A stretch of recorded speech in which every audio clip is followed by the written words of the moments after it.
Équilibre alimentaire, tri des déchets, des recommandations quotidiennes pour tout un chacun. Mais depuis quelques années, c'est une réalité pour les élèves de l'enseignement primaire et secondaire belge et français qui participent au programme européen Interreg 4 Génération en santé. 21 écoles belges et françaises se sont retrouvées au lac des Vieilles Forges le 10 mai 2011. Ces 400 élèves de 6 à 19 ans sont venus des provinces du Luxembourg, de Namur et de Hainaut pour la Belgique, du Nord-Pas-de-Calais, de Picardie et de Champagne-Ardenne pour la France. Le temps d'une journée, ils ont présenté leur projet sur la thématique de la promotion de la santé et du développement durable au travers de jeux, d'ateliers et d'expositions. Au total, c'est pas moins d'une petite quinzaine d'activités qui leur ont été proposées. Mais École 21, c'est quoi au juste ? L'école 21, c'est l'école du 21e siècle, je crois. C'est pour améliorer peut-être la vie au collège, pour l'environnement, tout ça. C'est une association pour l'environnement et le développement durable et la santé. C'est plusieurs régions qui font des actions pour le développement durable. École 21, c'est un programme transfrontalier franco-belge soutenu par l'Union européenne dans le cadre du FEDER et Interreg 4 et les collectivités locales ou les provinces du côté belge ou la communauté française qui permet de mettre en synergie dans une école à la fois le développement durable et la promotion de la santé. Et donc c'est de mettre en place des actions qui répondent aux deux critères, développement durable et promotion de la santé. On essaye de trouver des solutions pour améliorer le mode de vie des élèves.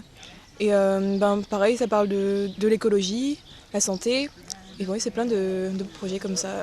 Avant d'en arriver là, il a fallu définir ensemble ce que c'est que le développement durable. On a essayé de comprendre justement ce qu'était le développement durable dans la santé et puis comment surtout on pouvait le transmettre aux autres. Parce que comprendre c'est bien mais il faut transmettre. Et donc est-ce qu'on peut transmettre par des affiches ? Est-ce que ça parle ou est-ce qu'on doit transmettre autrement ? Donc on a essayé d'apprendre à transmettre autrement et par des jeux. Donc ce sont nos élèves qui ont réfléchi sur la façon de transmettre aux petits, aux moyens et encore aux plus grands à travers des jeux sur la façon d'allier développement durable et santé. On travaille avec 2 autres collèges sur un projet École 21. Donc on mène plusieurs actions dans le collège qui concernent les élèves mais pas forcément fait par les élèves, où on cherche à améliorer le climat scolaire qui est assez compliqué en ce moment, leur donner des notions de développement durable et puis de santé autre que le corps, les médicaments, etc. C'est une illustration de la nécessité de travailler en réseau, ce qui enrichit le travail des uns et des autres. C'est ce que les directeurs d'école nous disent, c'est qu'auparavant ils avaient des actions un peu disséminées sur l'ensemble de l'établissement, certains faisaient telle action, d'autres telle action. Là, École 21 met de la cohérence dans tout ça. Et ça c'est quelque chose d'important puisqu'on n'a plus de dispersion, mais au contraire, on a tout le monde qui travaille ensemble. Et ça c'est un critère important à dire aux écoles.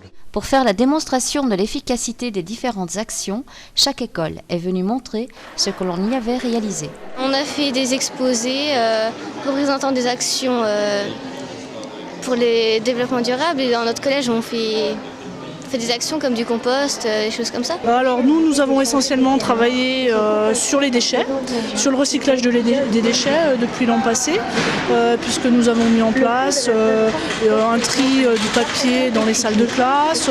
Nous récupérons les piles, les cartouches, les bouchons. On a aussi des composteurs pour récupérer tous les déchets verts de la cantine.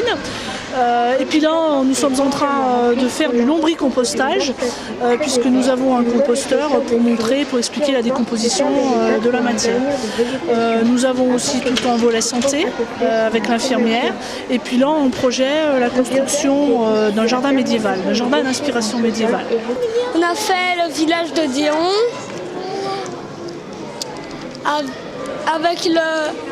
avec les maisons, avec toutes les maisons, notre école,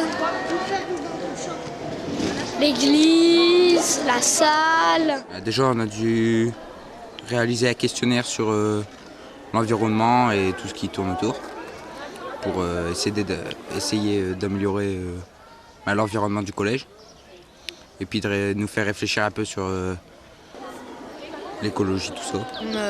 On a créé une sorte de quiz, une sorte de QCM qui sera distribué aux élèves Et ensuite, ça sera pour une étude, pour améliorer le contexte de vie au collège, les conditions, et pour que ça respecte la nature, l'environnement, tout ça. Cette année, ça a été le triathlon pour avoir des épreuves sportives.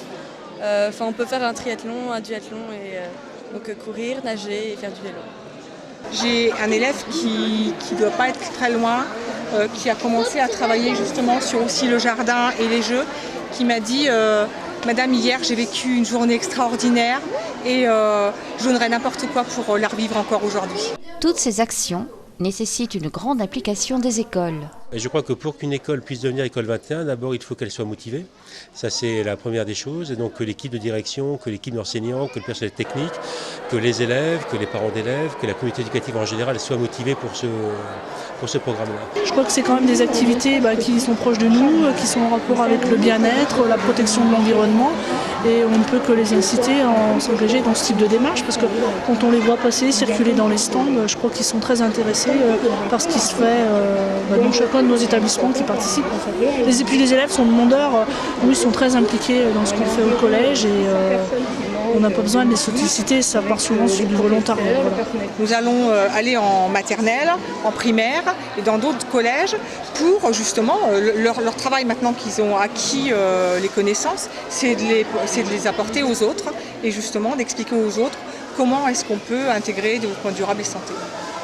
Nous, on est en dernière année, on est en 3e, donc ça apportera sûrement aux autres élèves. Et nous, on participe juste avec notre expérience passée dans le collège pour améliorer la vie des prochains élèves qui seront à notre place. Mener des actions, c'est bien, mais qu'en ont retenu les jeunes pour leur vie de tous les jours? C'est bien parce qu'on apprend des choses. On voit plein de choses sur le développement durable, tout ça. En fait, il y aura quelqu'un qui va tenir un sac poubelle, on va ramasser les canettes. Par des gestes tout simples, on peut protéger la planète. Et puis que c'était pas si compliqué que ça. Les programmes européens arrivent à échéance, mais quid de l'avenir? L'idée c'est qu'on puisse le pérenniser au-delà de 2012 et on y travaille déjà à l'intérieur d'un groupe qu'on appelle le comité franco-belge École 21 et qui réunit les institutions belges comme françaises, les ministères de l'éducation par exemple, l'INPES du côté français. Et donc on essaie de voir quels seraient les financements possibles et probables pour ce programme au-delà de 2012 et puis quelles seraient les forces vives, donc les associations par exemple, les enseignants qui pourraient participer après. Dans un an, les partenaires se retrouveront pour évaluer le résultat de toutes ces années de collaboration et essaieront de définir comment les continuer, voire les développer. Car la santé et le développement durable, c'est plus que jamais l'affaire de tous.